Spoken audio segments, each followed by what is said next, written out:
The world of Arcane is a complicated one, with complicated characters. No one feels flat, underdeveloped, or one note.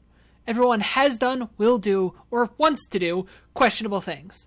And I want to talk about one of my favorite characters, Vander. Our first introduction to Vander is in the beginning of episode 1, where we see the aftermath of a battle on the bridge to Piltover, with Vander being one of the last people left standing. We watch as he kills an enforcer, before finding 2 girls and realizing that they have been orphaned in this battle. Vander, luckily seeing a piece of himself and Silco in the 2 of them, drops the gauntlets that he was using and decides to raise the girls as his children. Vander, Hound of the Underground, runs the bar The Last Drop, and has the respect of everyone in the Undercity. With a reputation as strong as Vander's, he's able to run the city based on the goodwill that he has with the people, which no one would dare cross. Vander is taking care of 4 children, and we learn from Vi that when he was their age, that he would be pulling the same sort of heist that the 4 of them are doing right now so that they could eat. We learn from Clagger that despite preaching that they need to earn a place for themselves, that Vander constantly tells the 4 of them to stay away from the topside. Vander gives a speech to Vi, the oldest one of his children, and the one that is the most like him. From this speech, we can gather that Vander was in a similar situation as Vi, when it came to having people look up to him, and would follow him into anything that he does. Those kids look up to you. When people look up to you, you don't get to be selfish. You say run, they run. You say swim, they dive in. You say light a fire, they show up with oil. But whatever happens, it's on you. His responsibility for their safety shows when he confesses that what happens to them, the people of the Undercity, is on Vander. That fighting Piltover is not going to solve their problems. That it's just going to make more problems.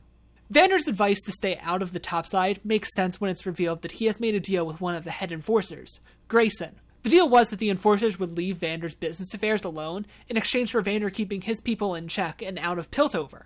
When she speaks with him about the job that Vi and the others blew, Vander refuses to turn one of his own in despite the trouble that will be caused, as the enforcers can't let this situation go.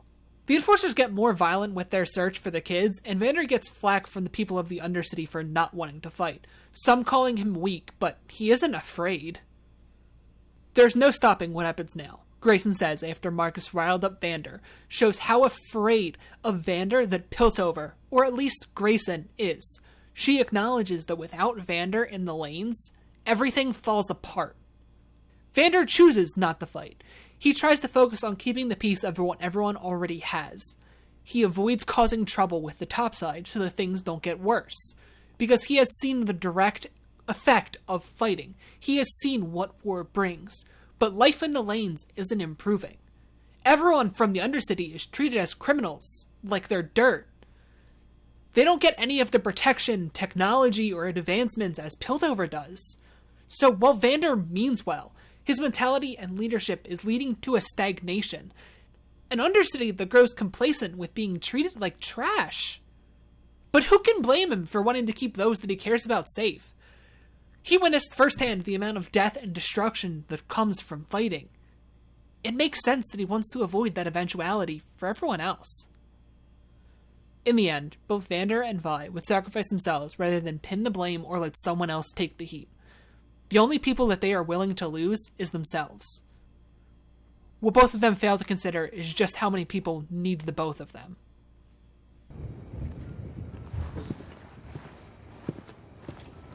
Nobody wins in war, Vi.